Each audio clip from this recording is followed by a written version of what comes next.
Morning everybody, and welcome to the slightly delayed West Mercia Energy Joint Committee. So we can make a start now. Before we do, just a little bit of housekeeping. I'm obliged to inform everybody that the meeting is being live streamed and recorded. So please ask everybody to ensure their mobile phones are switched off. I'm going to ask members of the committee and officers to introduce themselves. So I'll begin and then we'll work our way around.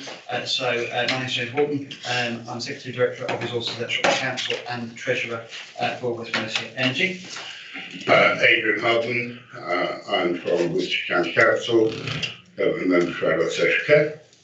Thank you. Christopher Bird. Christopher Bird, Chief Accountant of Worcestershire County Council. Colin Bates, Category Lead for Energy, Worcestershire County Council. Michael Evans, Managing Director, West Mercia Energy. Good morning.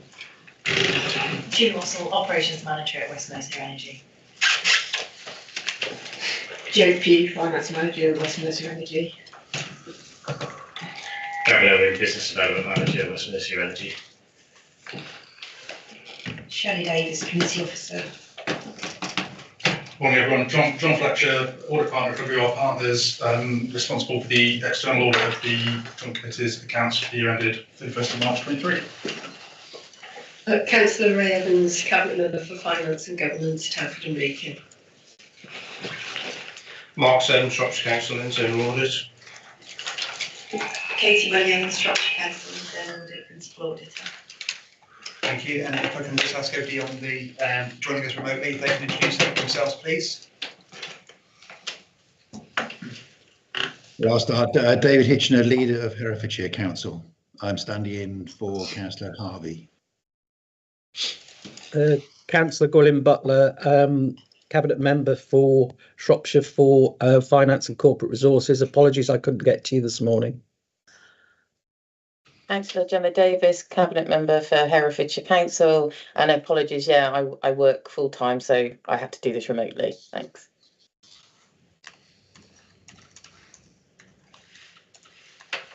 Shall I go next? Ben Boswell, Head of Environment, Climate and Waste at Herefordshire Council. Shall I pass over to Nigel so we're not all waiting for the next person? Nigel Denton, Commissioning Development and Procurement Manager at Shropshire.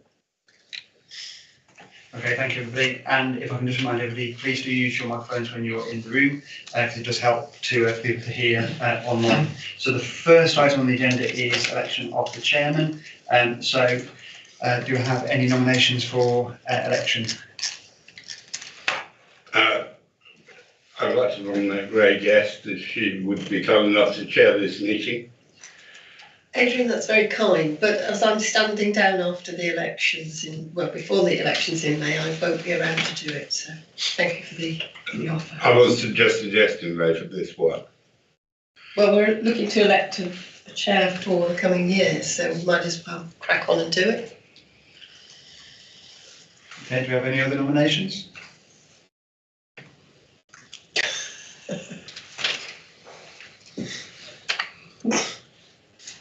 Yeah, likewise for Herefordshire, we've got the elections in May, so it would be wrong of us to put any nominations from Herefordshire forward. But happy if we want to do it just for this one, and like if we do say Ray for this one and then deal with it after the elections, can we do that? Yeah, we can do. That's the wishes of the committee. Okay, if there's no other nominations, may votes please for Ray Evans. I'm not voting for me. Okay. I am. Okay, votes against? That would cause a problem, wouldn't it? I won't do that. Keep your hand down, Ray. Keep your hand down. Votes against. I'll do that, but we won't go into that. Okay. You have to take on the chairmanship of the meeting. I'll do it, yes, of course. Okay. Thanks, Ray. Do you want me to move to that? Yeah, position? you can move to the chair.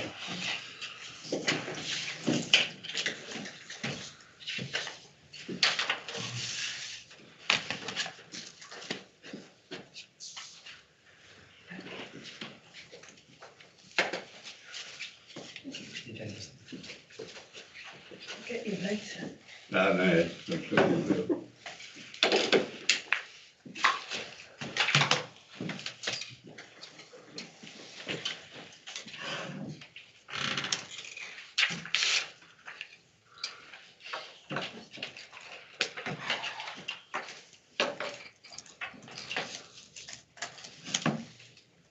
Okay, so I think we are on to apologies for absence.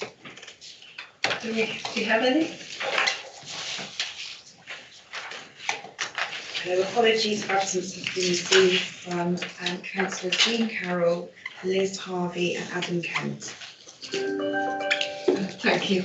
I would just suggest, even though I am leaving, that we maybe need to review either number of members of the committee or when it's actually held. Because, oh dear, now I won't be able to chair. Because clearly there's a challenge here, isn't there? So perhaps on the next agenda. Yeah. Or before. Okay. So item 3 is appointment of vice chair. Do we have nominations? Do you want to leave it until after the elections, given what our Hereford colleagues have said? Andy? I think you potentially have 4 new members of the committee then, so. Okay. Can I just add, Ray, if somebody wanted to propose me, I could quite happily be vice chair, as I will still be here, but if that helps. But and then if I need to chair the September one, I can do. I'm happy to propose you. Oh, seconder? Second, There we go. So those in favour? That will be us. So you've got it. Thank you. Glutton for punishment. Okay, item number 4, minutes of the last meeting. Are we happy with those?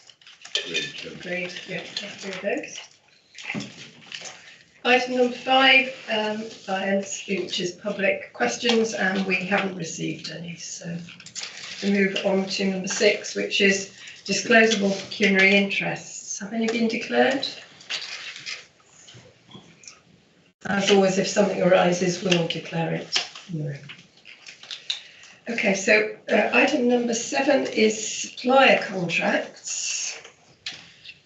And I understand that Nigel will provide an update on this. Thank you, Chair. In line with our standing orders, and these were last approved by the Joint Committee back in September, we are obliged to maintain a register. Within that register, we are obliged to keep records of any actions under certain clauses contained in the standing orders. The register is then open for inspection of this committee, and I provide a verbal update of any entries in the register since the last meeting. And I'm reporting there's no entries to make you aware of, so nothing to report, Chair. Thank you for that. Number 8 is external audit plan. Again, a report from the Director of West Mercia Energy. Roger. Thanks, Chair. I'll pass over to John. John Fletcher from Whittam Riddell Partners, WR Partners of the call now. So John will talk us through the report. Super. Thank you, Nigel. Morning, everyone. Yeah, it's a relatively quick update from me today, but included in your packs is the audit service plan, which is the output of our planning process for the audit of the Joint Committee's accounts for 31st of March 2023. And what I can do is I can just quickly walk you through the main aspects of that, just to bring you up to speed with where we are in the audit process. As you're aware, it's a voluntary audit of the Joint Committee's accounts. And the scope of the audit is actually unchanged this year.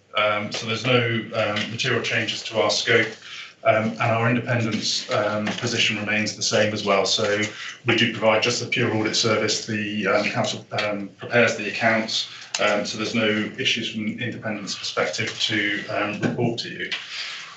What you will notice on page 3 of the report, so it's page 10 of the pack, is the documentation around the materiality that we've decided upon at the planning stage of the audit. I should state that when we come back to report to you at the end of the audit, we'll reassess the materiality and it may change. But at this stage of signing off our planning process, we can confirm overall materiality level of 835,000. I can confirm that's been calculated in line with materiality levels in previous years, which is on a 3-year average of turnover. So effectively, you'll notice it's a higher number than it's been in previous years, but actually as a percentage of the expected revenue in the accounts, it will be slightly lower this year just because of the increase in the revenue because of the commodity prices. Materiality, as you know, drives the audit process. When we provide our report to you, it will be that we are satisfied that the accounts are true and fair in all material respects. And when we refer to materiality, it will be that level that we have reported to in the audit service plan. In terms of the scope of the audit, clearly the audit covers all material transaction streams, all material balances in the Joint Committee's accounts. It's also a risk-based process. And on page 4 of the report, so page 11 of the pack, we've just highlighted the specific risks that we will focus on as part of the audit process. They will be familiar. As I said, the scope is actually pretty much unchanged from the previous year. So they're the same 3 risks that we had on the audit plan last year. So the 2 in red there are significant risks. They're significant risks because our international standards on auditing require them to be significant risks on all of the audits that we do, and they're in relation to the potential for fraud within the accounts. So the potential that revenue is misstated fraudulently, and the potential for management to override controls. So as part of our audit process, we will look at controls and we will test those controls, particularly around areas where cash goes out of the organisation, particularly around the purchase ledger and around payroll. But we also need to be aware that there is the potential that those controls can be overridden. So we have designed our procedures to identify instances where that might have been the case. In amber there, we've also got going concern as a what we term an elevated risk. And you'll see it's on the scale of the chart that we've got there, we've got an axis which is the likelihood of error, which is the horizontal axis, and the vertical axis is the potential magnitude of the risk. We do have it going concern on the lower end of the spectrum of likelihood, but clearly it's a very significant concept in the preparation of the account. So if it was incorrect, the magnitude of that would be quite significant. So we have that as an elevated risk in our audit planning process. In terms of the rest of the report, there are particular items that we are required to report to you in writing, and the report fulfills that purpose. For the purpose of this meeting, I won't go into too much detail, other to confirm that the planning process is signed off, as I stated. The timetable is in place, so we're due to commence our audit fieldwork in July, and then we'll be in a position to report back to you and sign off at the September committee meeting. So unless there is any questions, that's the summary of the report. Do we? John, I do have a question, if I may. Sure. It's about a materiality level, which potentially could wipe out the profit. Are you satisfied that in those circumstances that materiality is appropriate? Yeah, thank you for the question. And it is one of the considerations that we take into account when we calculate that materiality level. When we see the final accounts for 31st of March, we will reassess that position, and it could potentially change from that. Equally, we have to set it at a sensible level based on the revenue of the organisation as well, and take a view as to whether a relatively small profit or loss would be seen as essentially a break-even position on, say, an expected revenue of 135 million. So we would take a forward judgment on that basis. Okay, so you're the external professional. You're advising us that this is appropriate. So yes, I think we must take your advice. From an internal accountant perspective, I guess you like quite a big materiality figure. Otherwise, you end up in the weeds. Yes, so it's a matter of making sure that we focus on the right areas so we can report back to you, the Joint Committee, on those relevant areas. Thank you. Any other questions? Gwilym, are you? Yeah, just to say. Where I can't see very well. Sorry, Ray. Just to say, in dealing with the audit and WR last year, I had great confidence in their thoroughness, and when we had to refer things back to them and how they came back to us as well. So I don't know if I can move the recommendations. I know I can't vote, but if I'm allowed to move the recommendations, I certainly would do. Thank you. Okay. Anything else? Any other questions? No. Then we have 2 recommendations at point 2 of the report, which is to approve the draft plan and to approve the commissioning of WR partners. Seconded. Thank you. Item 9, internal audit performance reports for to January 23. Thank you, Chair. This report provides members with an update on the work completed by internal audit against the plan for 22-23, which was agreed by the committee in March 22. 3 pieces of planned audit work have been completed, and they attracted good assurance. That was around finance, debtors and corporate governance, which included a review of risk management.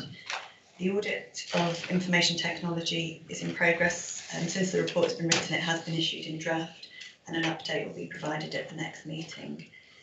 We haven't completed the work on procurement. In agreement with the Managing Director, we've carried that forward to 23-24, pending the completion of the tender process. So the plan's been reduced from 22 to 19 days this year. So the recommendation is to consider and endorse with appropriate comment performance to date against the 22-23 plan. I draw your attention to the background at paragraph 6.1, which details the assurance levels that can be awarded to the audits.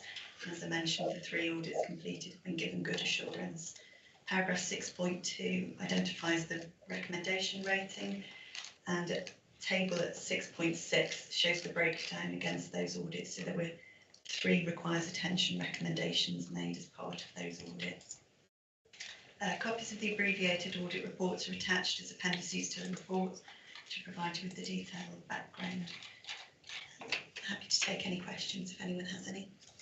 Thank you. Any questions? Councillor Davis, you waving at me? No, just waving at me. Just waving. Yeah, not drowning. Any questions then? So the recommendation is to endorse the comments for performance. Are we ready to do that? Yeah. Yeah. Okay. 10 is the internal audit strategic plan. Thank you, Chair. So this is the internal audit strategic plan for 23-24 with a proposed programme of work set out at Appendix A is the proposed plan for the year. In drafting the plan, the priorities and known risks have been examined and the detailed audit plan has been produced for the next financial year for the committee to consider. Appendix A gives the breakdown of audits, which is a total of 25 days.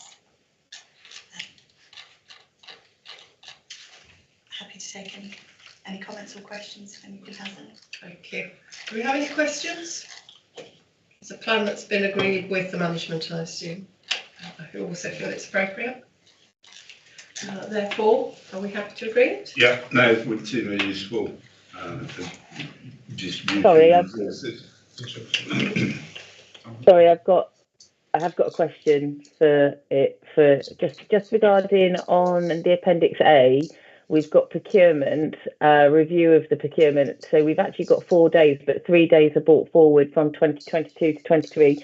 Just trying to understand why we've got so many days left over from last year.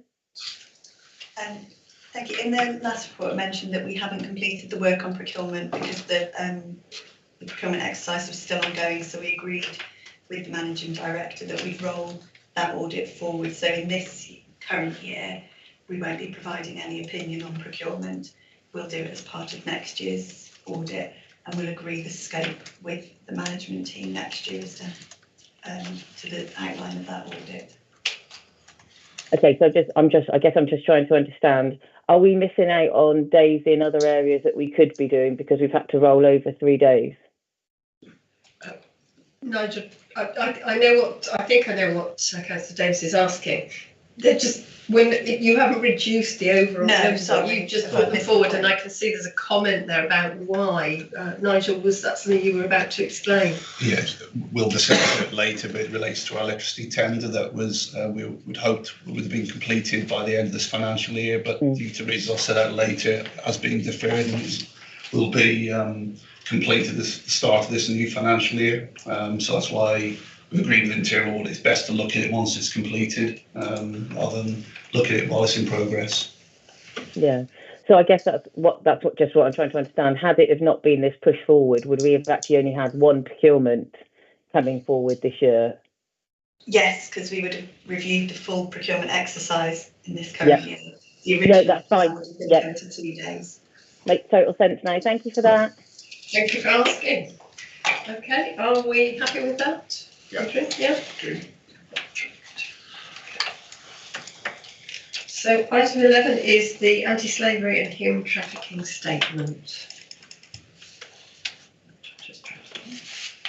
Am I assuming this is, are there any changes to last time? I Chair, it's very, very similar to last year, to be fair. So in accordance with our anti-slavery and human trafficking policy, we are obliged to have a transparency statement annually. And we, once agreed, we post that onto our website. So at this meeting, I bring forward a draft statement for consideration.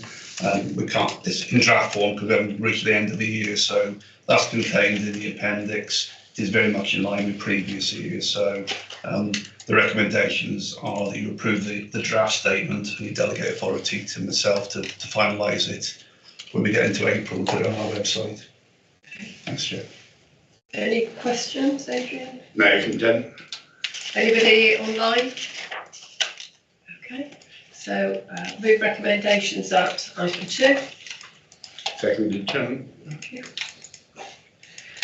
Item 12 is the risk management update, and I think that's from the Director of West Mercia Energy. Thanks, Chair. So annually at this meeting, we present the risk management strategy.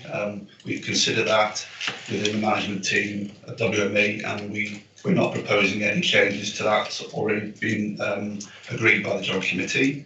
And in line with that strategy, we're obliged to bring to each Joint Committee any medium or high risks, and I'll set those out now.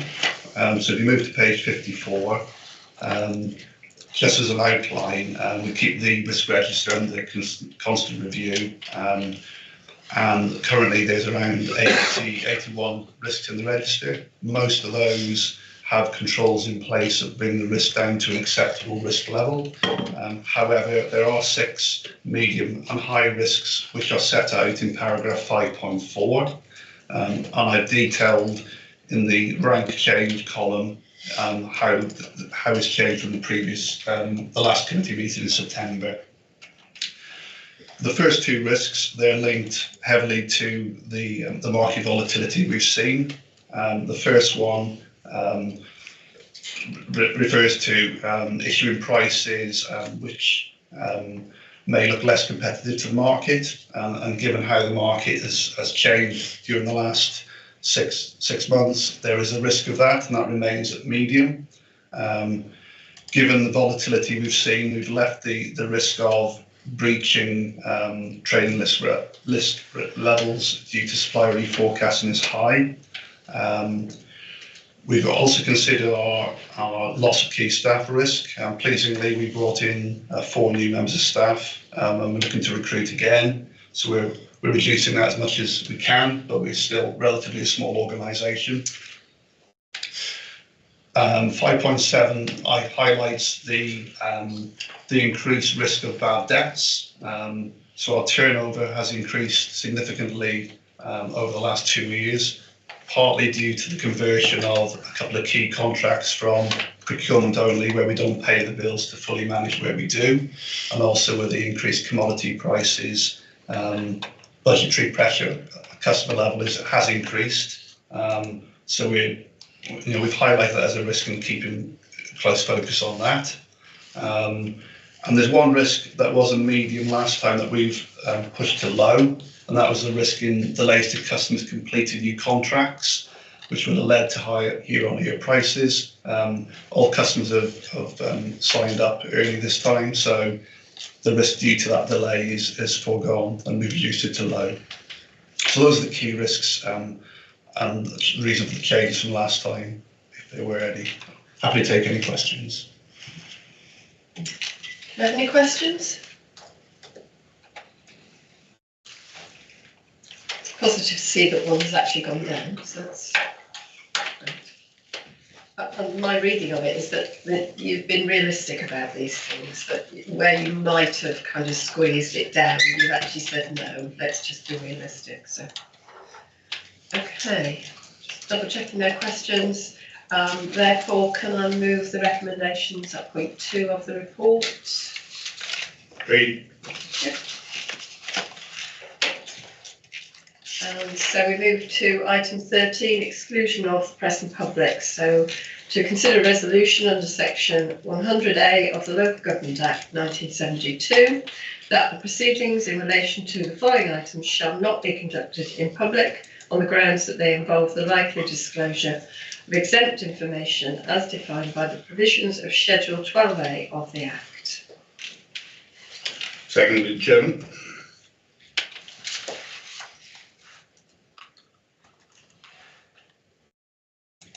We agree. Just waiting to say.